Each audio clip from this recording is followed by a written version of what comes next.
হ্যাঁ শুনতে পাচ্ছি।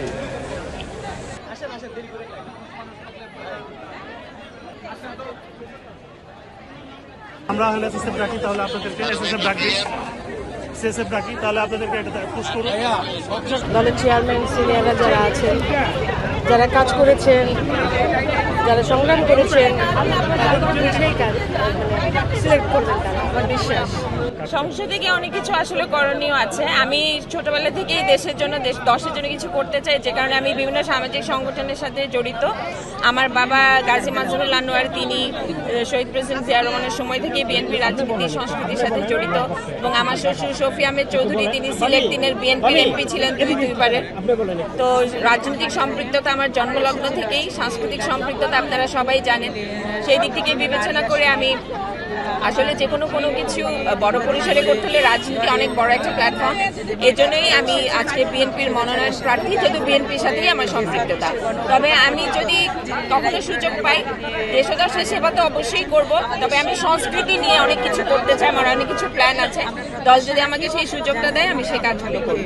বিএনপি পরিবারের সঙ্গে আমার জিয়া রহমান সাহেবের সময় থেকেই সম্পৃক্ততা, কারণ আমার বাবা শহীদ প্রেসিডেন্ট জিয়া রহমানের সময় থেকে বিএনপির সাথে জড়িত। এবং তবে আমার বাবা অফিসিয়ালি বিএনপিতে জয়েন করেন বেগম খালেদা জিয়ার সময়। 2009 সালে কাউন্সিলের মাধ্যমে তিনি বাংলাদেশের জাতীয়তাবাদী দলের কালচারাল সেক্রেটারি হন, পরবর্তীতে ম্যাডামের অ্যাডভাইজার হন। আর আমার শ্বশুর 91 থেকে বিএনপির সাথে সম্পৃক্ত।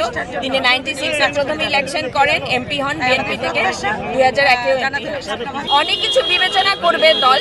পারিবারিক লেগেসি দেখবে, তার কন্ট্রিবিউশন দেখবে, শিক্ষাগত যোগ্যতা দেখবে, সবকিছু মিলিয়ে আমি আশা করি দল সিদ্ধান্ত নিবে, এবং আমি খুবই আশাবাদী। 2008-এর পর 24 গেল, 25 গেল, 26-এ দাঁড়িয়ে আমরা যখন সংরক্ষিত আসনের সংসদ সদস্য হওয়ার জন্য আবেদন করেছি এবং এসেছি, আমরা আশা করছি যে যারা বিএনপির দুর্দিনের বন্ধু, দুর্দিনের কর্মী, আমরা যারা আন্দোলন সংগ্রামে সক্রিয়ভাবে অংশগ্রহণ করেছি, ইনশাল্লাহ দল তাদের ত্যাগ এবং তিতিক্ষা সবাইকে এইভাবে চেষ্টা করবেন মূল্যায়ন করতে।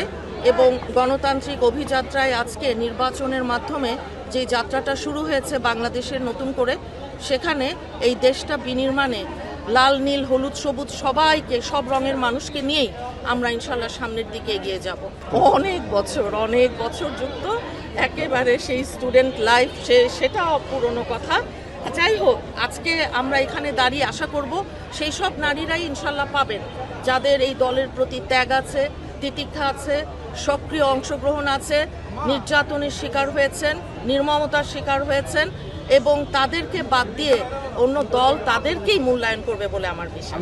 প্রত্যাশা, দেশের জন্য কাজ করতে চাই, নারীদের নিয়ে কাজ করতে চাই, অনেক 25 ইয়ার্স। আচ্ছা, আমরা হলে এসএসএফ ডাকি, তাহলে আপনাদেরকে এসএসএফ ডাকি, সিএসএফ ডাকি, তাহলে আপনাদেরকে এটা পুশ করুন। আচ্ছা,